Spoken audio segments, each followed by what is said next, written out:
End gold buyers, మీ కష్టాల్లో నమ్మకమైన మీ ఆత్మీయ నేస్తం. ఒమాన్ వైపు నుంచి షిప్స్ వేస్తుంది, ఇరాన్ వైపు నుంచి వెళ్ళట్లేదు. సో ఇరాన్ ఏమంటున్నారు, ఈ షిప్పులంతా మా వైపు నుంచి వెళ్ళాలి, ఒమాన్ వైపు నుంచి వెళ్ళకూడదు. దానికి లాజిక్ ఏం వాలిస్తున్నా అంటే, ఒమాన్ వైపు మేము మైన్స్ వేసి పెట్టామంటున్నారు. ఒమాన్ ఏమో మైన్స్ గురించి మాట్లాడలేదు అసలు.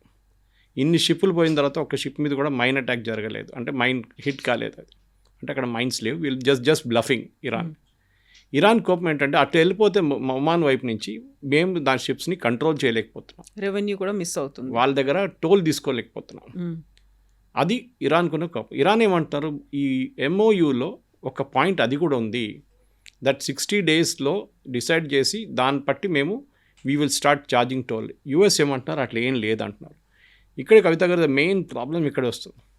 వీళ్ళు ఏం ఒప్పందం సైన్ చేశారో ఇప్పుడు కూడా అర్థం కావట్లేదు. వీళ్ళు ఇప్పుడు కూడా ఒక మాట అంటున్నారు, వాళ్ళు అంటున్నారు అది కాదంటున్నారు.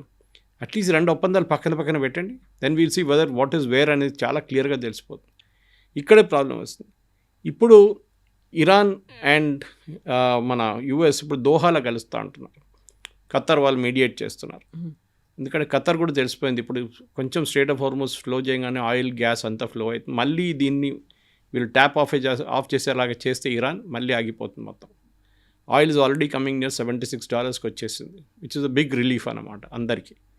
ఈ పరిస్థితుల్లో ఇంకా ముందుకు ఏం చేయబోతున్నారు, మనం 2 వైపుల నుంచి అర్థం చేసుకోవాలి. మీకు ఇరాన్ వైపు చెప్పాను నేను, అక్కడ ప్రాబ్లం ఏంటంటే హార్డ్ లైనర్స్, IRGC లాంటి హార్డ్ లైనర్స్ ఏమంటున్నారు, కాంప్రమైజ్ అవుతున్నారు.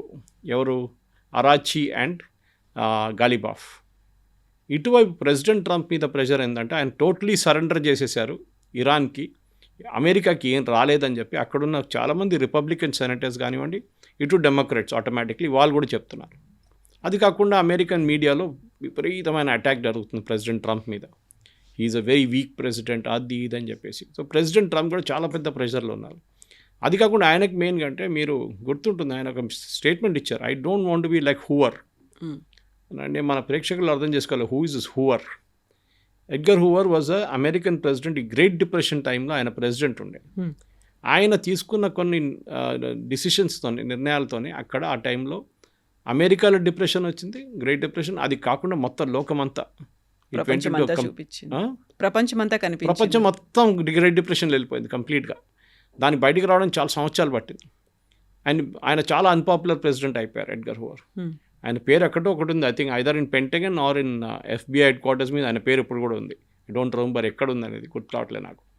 కానీ ప్రెసిడెంట్ ట్రంప్ అంటున్నా, నేను హూవర్ లాగా ఉండకూడదు, దానికోసం నేను ఇది చేశానంట. అంటే ఆయన ఏమంటారు, లోకంలో ఇది చేయకపోతే మొత్తం complete world will be wiped out economically. అదే జరుగుతుంది. ఇప్పుడు మనం అనుకుంటా అది ఇండోనేషియా ఉండొచ్చు, పాకిస్తాన్ ఉండొచ్చు, శ్రీలంక ఉండొచ్చు, లేకుంటే మలేషియా ఉండొచ్చు అని. ఈ క్రైసిస్ కాదు, అది క్రైసిస్ యుఎస్లో జరుగుతుంది. యుఎస్ దగ్గర స్ట్రాటజిక్ ఆయిల్ రిజర్వ్స్ అని ఉంటాయి, మన దగ్గర కూడా ఉన్నట్ల. మనకు 63 రోజులు ఉన్నాయి, ప్లస్ మన దగ్గర ఎప్పుడు ఒక 30 రోజుల రిఫైనరీల స్టాక్ ఉంటుంది, ఒక 90 రోజులు అక్కడ పెట్టుకోవచ్చు. అది కాకుండా షిప్స్లో వస్తున్న షిప్లో ఇంకొక 30 రోజులు ఉంటుంది. సో 120 రోజుల స్టాక్ మన దగ్గర ఎప్పుడు ఉంటుంది, which is basically 3 months. America దగ్గర 7 నుంచి 9 నెలలకి స్టాక్ ఉంది వాళ్ళ దగ్గర.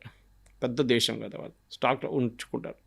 కానీ దాని నుంచి లాస్ట్ ఒక ఆల్మోస్ట్ ఈ 4 నెలల్లో విత్డ్రా చేసుకుని చాలా మటుకు విత్డ్రా చేసుకున్నారు. ఇప్పుడు వాళ్ళ దగ్గర ఉన్నది 6 నుంచి 7 నెలల దాకా స్టాక్. 5 నెలల కన్నా తక్కువ స్టాక్ వచ్చేస్తే డెడ్ స్టాక్ అంటారు, దాన్ని ముట్టకూడదు యాక్చువల్లీ. కానీ అమెరికా దాన్ని కూడా విత్డ్రా చేస్తున్నారు, ఇప్పుడు కూడా డ్రా చేస్తున్నారు. ఇంకొక 2 వారాల్లో ఆ స్టాక్ అయిపోతుండే, and America would have gone into big crisis. ఇప్పుడున్న $4 కూడా $6 నుంచి $8 వెళ్ళిపోతుండే ఫ్యూయల్ ఛార్జెస్. అది జరగలేదు.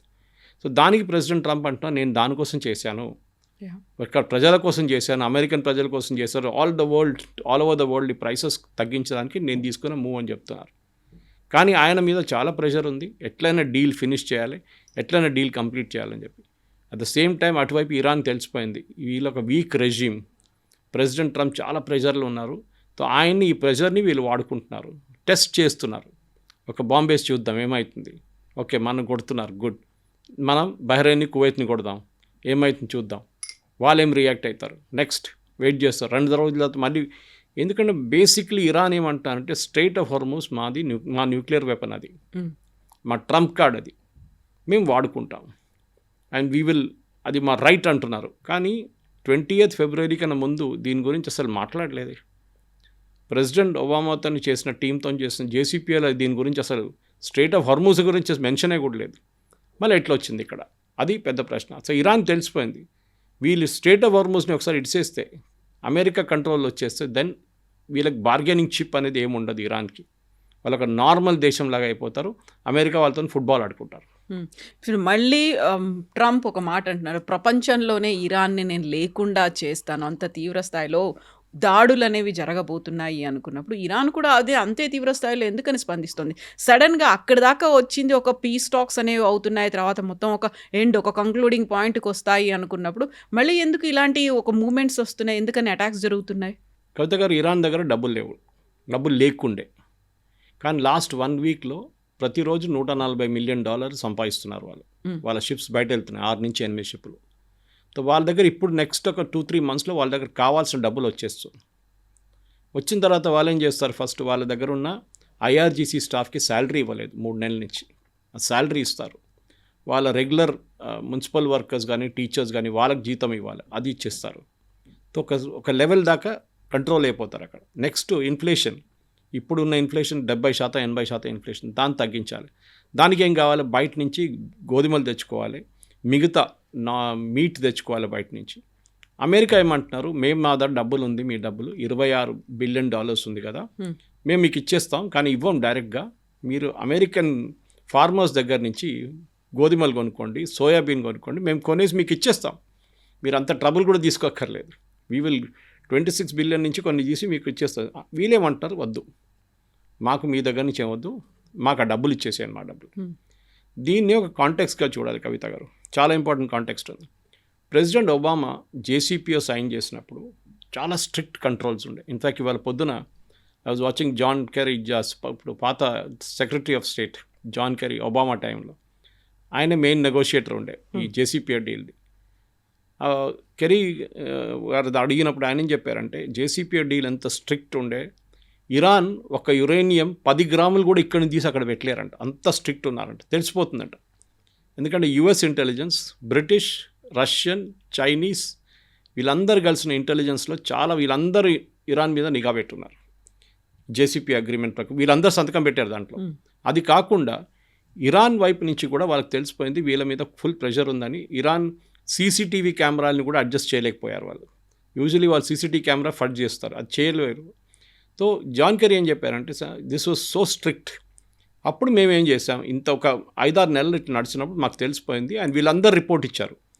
British intelligence, German intelligence, French intelligence చెప్పారు, yes they are observing it. వాళ్ళు చెప్పిన 3.6% ప్యూరిటీలో తీసుకొచ్చారు యురేనియంని, ఎక్కడ కదట్లేదు యురేనియం అని చెప్పినప్పుడు ప్రెసిడెంట్ ఒబామా ఏం చేశారంటే, వాళ్ళ దగ్గర ఉన్న $1.26 బిలియన్ దాన్ని ఇరాన్కి అప్పగించారు క్యాష్ రూపంలో.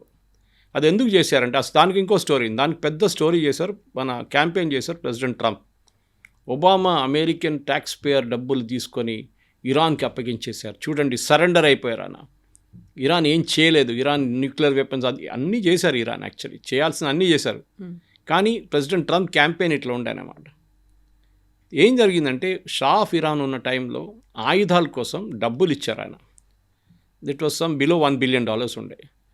అది ఇచ్చినప్పుడు అదే టైంలో షా ఆఫ్ ఇరాన్ని టాపుల్ చేసి ఖొమేనీ వచ్చారు. అప్పుడు ఈ ఆయుధాలు అమెరికా సప్లై చేయడానికి నిరాకరించారు. అప్పుడు ఇరాన్ కోర్టుకి వెళ్ళారు, అమెరికన్ కోర్ట్స్కి వెళ్ళి కేసు వేశారు. అయితే don't remember defence A company అని, ఆ కంపెనీ మీద కేసు వేశారు. వేసేమన్నా, మేము ఇచ్చిన డబ్బులు మా డబ్బులు, మాకు ఆయుధాలు ఇవ్వాలండే, మీరు ఆయుధాలు ఇవ్వకపోతే మాకు డబ్బులు మాకు ఇచ్చేసేయండి. So American court said yes correct.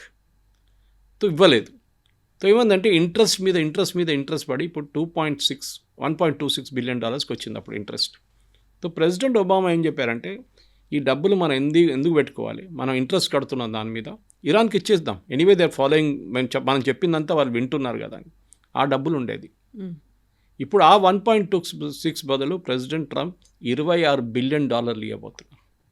ఇది ఆయుధాలు తీసుకున్న డబ్బు కాదు, ఇది ఇరాన్ గవర్నమెంట్ సంపాదించిన డబ్బులు, ఆయిల్ సేల్స్ నుంచి బ్యాంకులో పెట్టుకున్న డబ్బులు. అది ఖతార్లో ఉంది, మన దేశంలో ఉంది, ఈవెన్ యూఎస్లో ఉంది. అక్కడున్న బ్యాంకులు అన్నీ అమెరికా ఫ్రీజ్ చేసేసారు, డబ్బులు తీయలేరు. ఇప్పుడు ఆ డబ్బులు ఇవ్వబోతున్నారని చెప్పి ఒక కండిషన్ ఉందంట దాంట్లో. That should be done as soon as the deal is signed అని చెప్పారంట. అంటే ఏ రోజు ప్రెసిడెంట్ ట్రంప్ ఫ్రాన్స్లో సంతకం పెట్టారో అదే రోజు ఆ డబ్బులు ఇవ్వాలి ఉంటారు. అది వాళ్ళు ఇవ్వట్లేదు. సో ఈ 2 పాయింట్ల మీద డిస్ప్యూట్ ఉంది. ఒకటి స్ట్రైట్ ఆఫ్ హార్మజ్, ఇంకోటి ఈ $26 బిలియన్. కానీ ప్రెసిడెంట్ ట్రంప్ దాని గురించి అసలు మాట్లాడలేదు. ఇప్పుడు ఆయనేమో జేడీ వ్యాన్స్తో మాట్లాడిపిస్తున్నారు. జేడీ వ్యాన్స్ ఒకరోజు ఇట్లా అంటున్నారు, ఒకరోజు అట్లా అంటున్నారు. ఒకరోజు ట్రంప్ని సపోర్ట్ చేసినట్లు మాట్లాడుతున్నాం, నెక్స్ట్ డే ట్రంప్ని వ్యతిరేకించి మాట్లాడుతున్నాం ఇండైరెక్ట్. ఈ పరిస్థితిలో ఉన్నాం మనం ఇప్పుడు. ఫుల్ స్టాప్ కాదు, కామా కాదు, ఒక డాష్ కాదు, హైఫన్ లేదు, ఏం లేదు. అది ఫుల్ ఫ్లెజ్గా పోతుంది. స్టేటస్ కో అనడానికి కూడా లేదు అక్కడ. మళ్ళీ అన్ని ఫ్లక్చువేషన్స్ అనేవి కనిపిస్తున్నాయి. ఇక్కడ ఇంట్రెస్టింగ్గా ఇజ్రాయెల్ అనేది ఇరాన్తో ఒప్పందాన్ని కుదుర్చుకోవడానికి యాక్సెప్ట్ చేయట్లేదు. ఇజ్రాయెలే పెట్టిన మాట ఏంటి, ఇరాన్ అండ్ లెబనాన్ని కూడా అందులో ఇంక్లూడ్ చేయాలి అనుకున్నప్పుడు ఎందుకని లెబనాన్తో ఒక ఒప్పందం కుదుర్చుకోవడానికి ఇజ్రాయెల్ రెడీగా ఉంది? ఈ రెండింటి మధ్యలో అమెరికా ఎందుకు మధ్యవర్తిత్వం వహిస్తోంది అక్కడ? ఈ ఇరాన్ అండ్ ఇష్యూ నడుస్తున్నప్పుడు వాళ్ళు పాయింట్ నెంబర్ 1లో మెమరాండమ్ ఆఫ్ అండర్స్టాండింగ్లో అక్రాస్ ఆల్ టెరిటరీస్ అన్నారు. ఇప్పుడు నేను అడుగుతున్న ఒకటే ప్రశ్న, ఓకే లెబనాన్ నేను చెప్పలేదు కదా, దాంట్లో ఎక్కడ చెప్పలేదు. గాజాని ఎక్కడ చెప్పలేదు కదా. అక్కడ రష్యా యుక్రెయిన్ కొట్టుకుంటున్నారు, అది కూడా దీంట్లో వస్తుందా? అన్ని టెరిటరీస్ అని చెప్పారు కదా. You should define the territories. అది చేసిన ఫస్ట్ తప్పు. చెప్తే ఎంఓయూ అనేది misunderstanding, memorandum of misunderstanding, memorandum of understanding కాదు. ప్రతి పాయింట్ని మీరు ఫుల్ స్టాప్ కామాతో సహా మీరు క్లియర్గా డిఫైన్ చేయాలండే. అమెరికా విల్ పే మనీ అనగానే ఎంత డబ్బులు ఎప్పుడు అని డిఫైన్ చేయలేదు. అక్రాస్ ఆల్ టెరిటరీస్ అనగానే అది మీరు క్లియర్గా లెబనాన్ అని చెప్పలేదు. ఫస్ట్ ఆఫ్ ఆల్ హెజ్బుల్లా మీద దాడి చేస్తున్నారు ఇజ్రాయెల్. ఇజ్రాయెల్లో ఇజ్రాయలీస్ మీద హెజ్బుల్లా దాడి చేసినప్పుడు వాళ్ళు రిటర్న్ దాడి చేస్తున్నారు. Hezbollah is a non state actor. మన లాంగ్వేజ్లో టెర్రరిస్ట్ అదే అంటారు. ఇప్పుడు పాకిస్తాన్ చెప్తుంటారు చూడండి, హఫీజ్ సైదా ఆయన ఎవరు మాకు తెలియదే, హిజ్బుల్ ముజాహిదీన్ వాళ్ళు ఎవరు నాకు తెలియదు, Lashkar-e-Taiba nothing, we don't know who they are non state actors. ఉన్నారు పాసిబుల్, ఏదో గల్లీలో ఉంటున్నారు వాళ్ళని, ఇది మనం అంటున్నాం. అంత పెద్ద ప్రయారిటీ ఇవ్వాల్సిన అవసరం లేదు. యూఆర్ నాట్, ఇంకా ఒకసారి ఎస్ అనగానే then it becomes your responsibility. అరే మీరు చూసుకోవాలి ఉండే కదా, ఇది మీ దగ్గర ఉండే కదా, అది జరగట్లేదు అనమాట. ఇప్పుడున్న పరిస్థితుల్లో Lebanon issue is very very crucial. Israel America కలిసి ఒక ప్లాన్ వేసుకున్నారు. ఈ ప్లాన్ ముందు కూడా ఉండే. ఏంటి, గాజాలో చేశారు. గాజాలో హమాస్ని మనం వీళ్ళు అమెరికా ఏమన్నారంటే కంప్లీట్లీ వాళ్ళ ఆయుధాలన్నీ తీసుకొని వాళ్ళని సరెండర్ చేపియాలి, డిసామ్ చేపియాలి. కానీ ఇవాళ దాకా జరగలేదు. ఎవరు చేస్తారు? దే షుడ్ బి సంబడి కదా, దమ్మును వచ్చి చేస్తాడు. మీరు వెళ్ళి గాజాలో వెళ్ళి ఆయుధాలు ఇవ్వండి అంటే చంపేస్తారు వాళ్ళు, హమాస్ వాళ్ళు. Same thing in Lebanon. ఇప్పుడు ఏం ఒప్పందానికి వచ్చారంటే ఇజ్రాయెల్ ఏమో కొన్ని టెరిటరీస్ నుంచి సదర్న్ లెబనాన్లో వెకేట్ చేస్తారు, non critical sectors. Okay, southern లెబనాన్లో ఉంటారు వాళ్ళు, లిటానీ రివర్ దాకా ఉంటారు. కానీ కొన్ని ప్లేసెస్లో చిన్న చిన్న ఇన్సిగ్నిఫికెంట్ ప్లేస్లో ఇజ్రాయెల్ వెకేట్ చేస్తారు. అక్కడ లెబనీస్ ఆర్మీ వస్తారు. లెబనీస్ ఆర్మీ వచ్చిన తర్వాత వీళ్ళు చుట్టుపక్కల ఉన్న హెజ్బుల్లాని డిసామ్ చేస్తారు. లెబనీస్ ఆర్మీ అంటే చాలా వీక్ ఆర్మీ, అసలు వాళ్ళకి హెజ్బుల్లాతో మ్యాచే లేదు. హెజ్బుల్లా వాళ్ళు ఒక రోజులో ఫినిష్ చేసేస్తారు కంప్లీట్ లెబనీస్ ఆర్మీని. ఆయుధాలు లేవు, ఏం లేవు, ట్రైనింగ్ లేదు, ఏం లేదు, వాళ్ళకి ఎక్స్పీరియన్స్ కూడా లేదు యుద్ధంలో. ఇప్పుడు యుఎస్ ఏమంటున్నారు, this is the job of Lebanon to disarm Hezbollah. Hezbollah ఏమంటున్నారు, నిన్న మీరు మా మీద చేయి పెడితే we will burn Lebanon, civil rights చేపిస్తాం మేము, ఇక్కడ మొత్తం ఏం చెప్తారు అక్కడ ఇక్కడ తగలబెట్టేస్తాం మేము, ఎక్కడ కావాలంటే అక్కడ, దట్ ఈస్ అవర్ పవర్ అంటున్నారు. ఇప్పుడు ఏం చేస్తారు? ఇజ్రాయెల్ ఇప్పుడు పక్కన కూర్చొని నవ్వుకుంటున్నారు. మేము ఎప్పుడో చెప్పాం యుఎస్కి, వీళ్ళు ఇదే పని చేస్తారు, వీళ్ళ డబ్బులు ఇప్పుడు మీ ఇరాన్కి ఇచ్చే డబ్బులు, ఇరాన్ సంపాదించుకుంటే డబ్బులు ఆయిల్ అమ్మేసుకొని ఇదంతా వీళ్ళకి వెళ్తుంది, మీరు దీన్ని ఆపాల్సింది. This is where it is. So ఈ డీల్తోని ఇజ్రాయెల్ ఒక మారల్ విక్టరీ స్కోర్ చేశారు. అది కాకుండా ఒక స్ట్రాటజిక్ విక్టరీ కూడా. ఎందుకంటే వాళ్ళు ఇప్పుడు ఆ రెస్పాన్సిబిలిటీ, ప్రెసిడెంట్ ట్రంప్ మీకు గుర్తుంటుంది కవిత గారు, ఇనీషియలీ నడిమిట్లో ఒకసారి ఐ థింక్ 3rd month ఎక్కడో ఆయన ఈ ఎంఓయూ సైన్ చేసినప్పుడు చెప్పారు, నెటన్యాహుతో కాదు, ఆయన ఒక బిల్డింగ్లో ఒక హెజ్బుల్లా టెర్రరిస్ట్ని కొట్టడానికి మొత్తం బిల్డింగ్ కూల్చేస్తున్నారు ఆయన, we will give it to the Syrians. సిరియాలో ఐసిస్ వాడు ఉన్నాడు చూడండి, వాడు చూసుకుంటాడు అన్నాడు. ఏం జరిగింది ఇప్పుడు? That guy said I won't do. ఆయన ఎక్స్ ఐసిస్ వాళ్ళకి ఐసిస్కి హెజ్బుల్లాకి చాలా క్లోజ్ సంబంధాలు ఉన్నాయి. ఆయన అన్నారు మేము చేయం ఈ పని. సో బాగా తిరిగి ఇజ్రాయెల్కి వచ్చింది ఇప్పుడు అది. Israel has to do it. అమెరికాకి ఇంకా ఎక్స్క్యూజ్ లేదు. ఇప్పుడు హమాస్ ఇక్కడ డిసేబుల్ చేయడం, అక్కడ హెజ్బుల్లాని చేయడం కావట్లేదు వీళ్ళిద్దరితో. This is the main issue right now అన్నమాట. సో మరి ఇజ్రాయెల్ యాక్సెప్ట్ చేయడం వెనకాల ఉన్నటువంటి ఉద్దేశం, ఇప్పుడు లెబనాన్ అగ్రీ చేస్తోంది, యుఎస్ అగ్రీ చేస్తోంది, ఇజ్రాయెల్ అగ్రీ చేస్తోంది. బట్ అక్కడ హెజ్బుల్లా ఏం చేయబోతున్నారు? ఇప్పుడు వాళ్ళ హెజ్బుల్లా మొత్తం లెబనాన్ని ఆక్యుపై చేసుకుంది, వాళ్ళ మెజారిటీ పెంచుకుంటోంది, అక్కడ ఎంపీలుగా కూడా హిజ్బుల్లా వాళ్ళు ఉన్నప్పుడు మా మీద అటాక్ చేయడానికనే లెబనాన్ ఇజ్రాయెల్తో కలిసింది అనుకున్నప్పుడు హిజ్బుల్లా ఊరుకుంటుందా మరి? లేదు. నిన్న రాత్రి నుంచి మొదలైంది గొడవ. నిన్న రాత్రి ఆల్మోస్ట్ ఒక 200-300 మంది బైక్ల మీద పెద్ద సైలెన్సర్లు పెట్టుకొని సౌండ్ మొత్తం క్రియేట్ చేసుకుంటూ బేరూట్ మొత్తం తిరుగుతున్నారు. And they threatening everybody, especially Christians.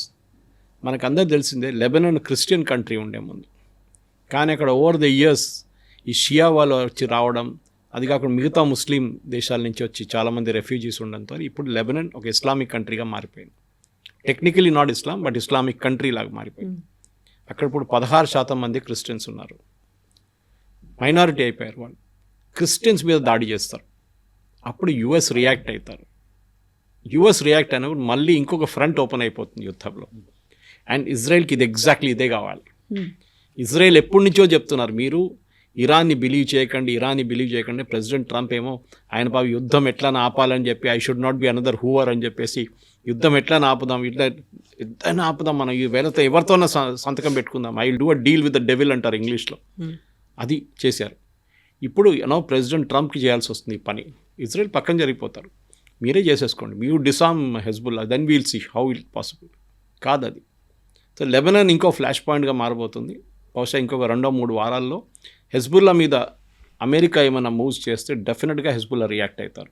And Iran కూడా రియాక్ట్ అవుతారు. అక్కడ వాళ్ళు అంటారు MOU వైలేట్ చేశారు మీరు, that they shall be no hostilities across all frontiers, అది మీరు వైలేట్ చేశారని చెప్పేసి. మళ్ళీ ఒమన్లో కూడా అక్కడ ఒప్పందాలు అనేవి కుదరబోతున్నాయి అనేటువంటి మాట. డిఫరెంట్గా అన్నీ కుదుర్చుకుంటున్నారు తప్ప అందరూ కలిసి ఒక కలెక్టివ్గా చేయాల్సినటువంటి పని చేయట్లేదా? బిట్స్ అండ్ పీసెస్గా మాట్లాడుకుంటున్నారు, మీటింగ్లు అనేవి పెట్టుకుంటున్నారు. ఎక్కడైతే క్రక్స్ ఆఫ్ ద పాయింట్ అంటారో ఆ పాయింట్ గురించి అని ఎందుకు మాట్లాడుకోవట్లేరు? ఒక యూనిటీ అనేది ఎందుకు రావట్లేదు? మళ్ళీ అక్కడ ఇస్లామాబాద్ టాక్స్ ఆఫ్ పాకిస్తాన్ ఏమైంది అసలు? పాకిస్తాన్ ఇప్పుడు పక్కన పెట్టేశారు. పాకిస్తాన్కి దీంట్లో రోల్ లేదు. ఇప్పుడు చాలా క్లియర్గా తెలిసిపోయింది. ఎందుకంటే డబ్బులు ఉంటే మీరు మాట్లాడవచ్చు, డబ్బులు పవర్ ఉంటుంది. ఖత్తర్ దగ్గర డబ్బులు చాలా ఉన్నాయి. You're one of the richest Islamic nations. Qatar పిలిస్తే ఖత్తర్ ఇరాన్ మాట్లాడతారు. ఎందుకంటే రేపు ఖత్తర్ అంటారు, I will give you $50 billion, మీరు యుద్ధం ఆపండి అంటే ఇరాన్ ఆపేస్తారు. అంత పవర్ ఉంది ఖత్తర్ దగ్గర. కానీ ఖత్తర్ ఏం చేస్తున్నారంటే వాళ్ళకి ఇప్పుడు గ్యాస్ అమ్మలేకపోతున్నారు. వాళ్ళు లాస్ట్ 4 నెలల నుంచి వాళ్ళు అస్సలు సంపాదించలేదు, డబ్బులే లేదు వాళ్ళ దగ్గర. ఖత్తర్ వాళ్ళ FD విత్డ్రా చేసుకుంటున్నారు. FD అంటే వాళ్ళ దగ్గర ఇన్వెస్ట్మెంట్ చేసిన అన్ని విత్డ్రా చేసుకుంటున్నారు, US నుంచి, బ్రిటన్ నుంచి. సో ఇప్పుడు ఖత్తర్ ఎందుకు చేస్తున్నారంటే, ఖత్తర్ అంటున్నారు వీళ్ళిద్దరిని కూర్చోబెట్టి మాట్లాడదాం, అట్లీస్ట్ స్ట్రైట్ ఆఫ్ హార్మోస్ని నెక్స్ట్ 6 months దాకా ఓపెన్ పెడదాం, ఓకే, ఈ డీల్ క్లోజ్ చేసేదాకా. కానీ అది జరగదు. స్టేట్ ఆఫ్ హార్మోస్ మీద ఇరాన్ కంట్రోల్ ఉండడానికి ట్రై చేస్తున్నారు. అటువైపు మన ఇజ్రాయెల్ సంగతి చూడండి. మీరు ఇదన్నప్పుడు ఒమాన్లో కూడా జరిగింది. ఒమాన్తో కూడా చర్చలు జరుగుతున్నాయి. ఇవాళ ఇరాన్ ఎవరి నుంచో ఎవరో వెళ్ళారు అక్కడికి, మాట్లాడుతూ వాళ్ళు ఏమంటున్నారంటే, మేము ఒమాన్ కలిసి ఈ స్ట్రైట్ ఆఫ్ హార్మోస్ని కంట్రోల్ చేస్తాం. ఇంటర్నేషనల్ మ్యారిటైమ్ రూల్స్ ప్రకారం, ఇంటర్నేషనల్ మ్యారిటైమ్ లా ప్రకారం అది ఒక ఇంటర్నేషనల్ వాటర్వే. ఇప్పుడు రేపు శ్రీలంక అండ్ భారతదేశం నడిమిట్లో ఉన్న గ్యాప్ అని చూడండి, ఓకే, ఆ గ్యాప్ నుంచి లేకుంటే శ్రీలంక చుట్టూ నుంచి వెళ్తున్న, మన దగ్గర నుంచి వెళ్తున్న ఏదైనా షిప్స్ ఉంటే దాన్ని మనం ఆపేసి అక్కడి నుంచి మీరు టోల్ కట్టమంటే ఎవరైనా కడతారా? రేపు మనం గ్రేట్ నికోబార్ ప్రాజెక్ట్ వచ్చిన తర్వాత అదే భయం ఉంది కదా, మలక్కా స్ట్రేట్ దగ్గర ఒక టోల్ పెడితే ఏమవుతుంది? 40-50-60% చైనీస్ ప్రోడక్ట్స్ ఆ రూట్ నుంచి వెళ్తాయి. ఇక్కడ చైనా ఏం చేస్తారు? అప్పుడు అబ్జెక్ట్ చేస్తారు కదా, డెఫినెట్ చేస్తారు. It's an international waterway. కానీ ఎప్పుడైనా ఏ దేశానికైనా వాళ్ళకి స్పెషల్ ఎకనామిక్ జోన్ అని ఉంటుంది. కవిత గారు, మనకు కూడా ఉంది. అది 30 కిలోమీటర్ నాటికల్ మైల్స్ ఉంటుంది, కొన్ని చోట్ల 45 నాటికల్ మైల్స్ ఉంటుంది. ఖత్తర్ ఇటు ఉన్నప్పుడు ఒమాన్ అండ్ ఇరాన్ నడిమిట్లో ఉన్న వాటర్వేలో ఒక portion is international waterway, complete international waterway కాదు. సో వాళ్ళు లాజికల్గా లీగల్గా మాట్లాడితే Iran is correct to certain extent, అంతే. మొత్తం వాటర్వే వాళ్ళది కాదు, వాళ్ళ వైపు ఉన్నది వాళ్ళది. సో ఒమాన్ ఏమంటున్నారు ఇప్పుడు, US ప్రెషర్ పెట్టిన తర్వాత ఒమాన్ వాళ్ళ వాటర్ వే ఉంది చూడండి, దాన్ని ఈ షిప్స్ అన్నీ వాడుకోవచ్చు అని చెప్తున్నారు. ఈ షిప్స్ అన్నీ ఇప్పుడు ఒమాన్ పక్క నుంచి వెళ్తుంది. ఇరాన్ ఏమంటున్నారు, కాదు it should go around Qeshm island. ఇప్పుడు మేము దాన్ని కంట్రోల్ చేయొచ్చు అక్కడి నుంచి. And they have to pay maritime fee. అది మేము ఎంఓయూలో రాసామంటున్నాం, కానీ ఎంఓయూలో ఎక్కడ లేదు అది. సో బహుశా ఏం జరిగిందంటే ఎంఓయూలో కూడా వీళ్ళు మాట్లాడుకున్నప్పుడు కొన్ని పాయింట్స్ ఆఫ్ ద రికార్డ్ కూడా ఉండొచ్చు, మనకు తెలియదు. ఇక్కడే పాకిస్తాన్ రోల్ వస్తుంది. ఎందుకంటే పాకిస్తాన్ దీనికి ముందు కూడా మీకు గుర్తుంటుంది, ఫస్ట్ టైం ఒక ఎంఓయూ కాదు ఒక అగ్రిమెంట్ లాగా వచ్చినప్పుడు, అగ్రిమెంట్లో దాంట్లో వాళ్ళు లెబనన్ గురించి చెప్పారు. అప్పుడు ప్రెసిడెంట్ ట్రంప్ చెప్పారు లెబనన్ లేదు దీంట్లో. పాకిస్తాన్ అన్నాను లెబనన్ ఇస్ దేర్, మేము ఇచ్చిన కాగితంలో ఉంది కదా. He said no, it is not there. Finally agree చేశారు, yes it is there, but language చాలా అంబిగ్యూస్గా పెట్టాయి. దీంట్లో కూడా అదే జరుగుతుంది కవిత గారు. ఈ ఎంఓయూ ఎవరు డ్రాఫ్ట్ చేశారో అర్థం కావట్లేదు. ఇంటర్నేషనల్ డిప్లొమాట్స్ డ్రాఫ్ట్ చేయలేదు. ఇది చాలా అంబిగ్యూస్గా పిల్లి ఉంది, రూమ్లో పిల్లి ఉందంటే ఉంది, లేదంటే లేదు, అట్లాంటి మాటలు. ఇట్లాంటి వర్షం పడుతుందా తెలియదు, పడితే పడుతుంది లేకుంటే లేదు, కన్వీనియంట్గా anything. So it can mean anything. So మీరు ఇంటర్నేషనల్ అక్రాస్ ఆల్ ఫ్రాంటియర్స్ అంటే ఎక్కడ ఫ్రాంటియర్, నో ఆల్ జాగ్రఫీస్ యుద్ధం ఉండకూడదు, వెరీ గుడ్, చాలా మంచిది, ఎక్కడ యుద్ధం ఉండకూడదు. కానీ జరుగుతుంది కదా యుద్ధాలన్నీ. మీ ఇరాన్ గురించి మాట్లాడండి, మీ ఏరియాలో ఉన్న యుద్ధాల గురించి మాట్లాడండి. మీరు ఎక్కడో ఉన్న లెబనన్ ఎందుకు మాట్లాడుతున్నారు? This is point of Israel అన్నమాట. And Israel is correct. ఎందుకంటే ఇజ్రాయెల్ ఇప్పుడు కాదు కవిత గారు, ఈజిప్ట్తో 1979లో వీళ్ళకి ఒప్పందం చేసుకున్నారు. ఓకే, అప్పుడు వాళ్ళు దానికన్నా ముందు చాలాసార్లు యుద్ధాలు జరిగినాయి. Egypt and not just Egypt, Jordan, Iraq, Syria వీళ్ళందరూ దాడి చేశారు ఇజ్రాయెల్ మీద. 6 Day వార్ ఒకటి జరిగింది 1948లో. మే 1948లో వాళ్ళకి ఇండిపెండెన్స్ వచ్చింది, మనకు వచ్చిన ఒక సంవత్సరం తర్వాత. అండ్ ఇమ్మీడియట్లీ వాళ్ళ మీద దాడి జరిగింది. కానీ వాళ్ళు దే బీట్ బ్యాక్ ఎవ్రీబడి, అందరిని ఓడించారు. దాని తర్వాత ఈజిప్ట్ అండ్ ఇజ్రాయెల్ నడిమిట్లో ఒక ఒప్పందం వచ్చింది. అప్పుడు దాకా దే వర్ స్మాల్ ఎనిమీస్ అనమాట, ఒకరికొకరికి అసలు పడదు, ఇరాన్ లాగానే. ఇప్పుడు దాకా దాన్ని ఎవరు ఉల్లంఘించలేదు. That treaty is still there. Then I think somewhere in 1994 జార్డన్తో ఒక ఒప్పందం జరిగింది ఇట్లానే. Even today Jordan and Israel ఏ ప్రాబ్లం లేదు. ఇన్ఫ్యాక్ట్ నిన్న ప్రైమ్ మినిస్టర్ బెంజమిన్ నెటన్యాహు చాలా ఒక ఇంట్రెస్టింగ్ స్టేట్మెంట్ ఇచ్చారు. వీళ్ళు ప్యాలెస్టీనియన్స్ ఎప్పుడు మాట్లాడుతున్నప్పుడు from the river to the sea అంటారు. వాళ్ళ స్లోగన్స్ మీకు వినిపిస్తుంది, మన కొలంబియా యూనివర్సిటీలో, మన ఈవెన్ జేఎన్యూలో వినిపిస్తుంది. From the river to the sea is Palestine. Jordan river ఇక్కడ, మెడిటరేనియన్ సీ ఇక్కడ, నడిమిట్లో ఇజ్రాయెల్ ఉంది, ఇటువైపు గాజా ఉంది, ఇటువైపు వెస్ట్ బ్యాంక్ ఉంది. So Israel is literally cutting through అనమాట. ఇప్పుడు వీళ్ళేమంటారు, ఇజ్రాయెల్ ఉండకూడదు, అంతా మాదే. ఇన్ఫ్యాక్ట్ నిన్న I was watching one of Saudi Arabian ministers అనుకుంటా, ఆయన ఒక స్టేట్మెంట్ ఒక ఇంటర్వ్యూలో అన్నాడు, ఎవరు ఆపారు ప్యాలెస్టైన్ని? మేమే ఆపాం. మేమందరూ, all this Muslim nations only stopped it. ఎప్పుడో ఇజ్రాయెల్ ఆఫర్ చేశారు 2 State సొల్యూషన్, అప్పుడు ఆఫర్ చేసినప్పుడు మేము తీసుకోలేదు. మేము ఇజ్రాయెల్ మీద పోరాటం చేసి, ఇజ్రాయెల్ మీద ఆయుధాలతో మేము దాడి చేశాం. ఇజ్రాయెల్ కొట్టారు మమ్మల్ని, ఉన్న ల్యాండ్ కూడా గుంజుకున్నారు, గోలాన్ హైట్స్ గుంజుకున్నారు. ఓకే, మళ్ళీ మీరేం చేశారు? సైనార్ డెజర్ట్ గుంజుకున్నారు, తర్వాత రిటర్న్ ఇచ్చారనుకోండి. కానీ ఇజ్రాయెల్ అప్పుడు ఆఫర్ చేశారు, ఇదంతా హిస్టరీలో ఉంది ఇదన్నీ. కానీ ఆ టైంలో వీళ్ళంతా చాలా అరెగెంట్ ఉండే అరబ్స్, ఇజ్రాయెల్ ఎవరు, నథింగ్ అని చెప్పి. ఇప్పుడు ఇజ్రాయెల్కి అదే ఇది తిరిగి వస్తుంది, ఇజ్రాయెల్ ఆఫర్. ఇజ్రాయెల్ అంటున్నారు మేము ఆ రోజు ఇచ్చిన ఆఫర్ ఇప్పుడు లేదు, ఓవర్, ఫినిష్డ్, ఎక్స్పైరీ డేట్ ఉండేదానికి. కానీ ఇజ్రాయెల్ మీద కూడా ఇప్పుడు చాలా మటుకు ప్రెషర్ ఉంది. ఒకటి, ఇజ్రాయెల్ నిన్న 3 days బిఫోర్ ఒక సీనియర్ ఇజ్రాయలీ మినిస్టర్ ఇంటర్వ్యూ ఇస్తూ మన పేరు చెప్పారు, భారతదేశం పేరు. ఏమంటారు? చాలా ఇంట్రెస్టింగ్. వాళ్ళు ఏమంటున్నారంటే సడన్గా ప్రెసిడెంట్ ట్రంప్ మొన్నాక ధమ్కి ఇచ్చారు లాస్ట్ వీక్ ఇజ్రాయెల్కి, మేము మీకు ఆయుధాలు ఇవ్వాము. ఇజ్రాయెల్కి ప్రతి సంవత్సరం $3.2 billion ఆయుధాలు US ఫ్రీగా ఇస్తారు. ఫ్రీగా కాదు, అది టెర్రరిస్ట్ని అందరిని ట్యాకిల్ చేయడానికి ఇస్తున్నారన్నమాట. ఏదో అంత ప్రేమ లేదు ఇజ్రాయెల్ మీద, ఇస్తున్నారు. కానీ ఇప్పుడు ఇజ్రాయెల్ ఏమన్నారంటే లాస్ట్ వీక్ అండ్ దానికన్నా ముందు ప్రైమ్ మినిస్టర్ నెటన్యాహు ఇంటర్వ్యూలో ఐ థింక్ CBSతో 60 Minutesలో చెప్పారు, we're looking for new sources for our weapons. మేము కొత్త సోర్సెస్ని ట్రై చేస్తున్నాం వెపన్స్ కోసం. వాళ్ళ దగ్గర 2-3 వీక్నెసెస్ ఉన్నాయి. ఒకటి, ఎయిర్క్రాఫ్ట్ లేదు వాళ్ళ దగ్గర, బహుశా వాళ్ళు తయారు చేయడానికి కెపాసిటీ ఉంది వాళ్ళ దగ్గర, ఫైటర్ ఎయిర్క్రాఫ్ట్. ఇప్పుడు F-35 అంతా వాళ్ళు US నుంచి తెప్పించుకుంటున్నారు. F-16 దానికన్నా ముందు F-14s కూడా ఉండే వాళ్ళ దగ్గర. మేము ఆయుధాల కోసం, మిసైల్స్ కోసం కొత్త దేశాల నుంచి మేము తెచ్చుకుంటున్నామని. And one of that countries is India. మీకు గుర్తుంటుంది, ఈ యుద్ధం మొదలైనప్పుడు, not this one, Israel and గాజాతో జరిగినప్పుడు మన ఒక ship with full missiles Syria పట్టుకున్నారు. సిరియన్ కోస్ట్ లైన్ దగ్గర దొరికినప్పుడు పట్టుకుని వాళ్ళు రిలీజ్ చేయలేదు దాన్ని. తర్వాత మనం ప్రెషర్ పెట్టి రిలీజ్ చేయించాం దాన్ని. That was our missiles. ఇదే హైదరాబాద్లో ఎల్బిట్ అనే కంపెనీ ఉంది. It's an Israeli company. Missiles తయారు చేస్తారు, మన కోసం చేస్తున్నారు, కానీ జాయింట్ వెంచర్. వాళ్ళు ఇజ్రాయెల్ కూడా పంపించుకోవచ్చు. ఇజ్రాయెల్ ఏమంటున్నారంటే మా complete defence production, they are one of the best in the world. By the way, I think top 5 nations defence production అంటే దాంట్లో ఒకటి ఇజ్రాయెల్. టెక్నాలజీ అన్ని ఐరన్ డోమ్ అంతా వాళ్ళ దగ్గర ఉంది కదా. మేము ఇప్పుడు భారతదేశంతో ఒక ఒప్పందానికి రాబోతున్నాం. We will now shift our production to India. మాకు యుఎస్ మీద డిపెండెన్సీ వద్దు. రేపు ఇట్లాంటి మమ్మల్ని బ్లాక్మెయిల్ చేస్తారు వీళ్ళు, we will not do it అని.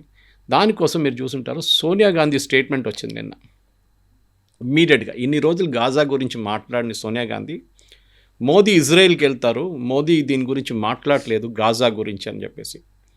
ఏది గాజాలో ఉన్నది హమాస్ టెర్రరిస్ట్ అని అందరికి తెలిసిందే.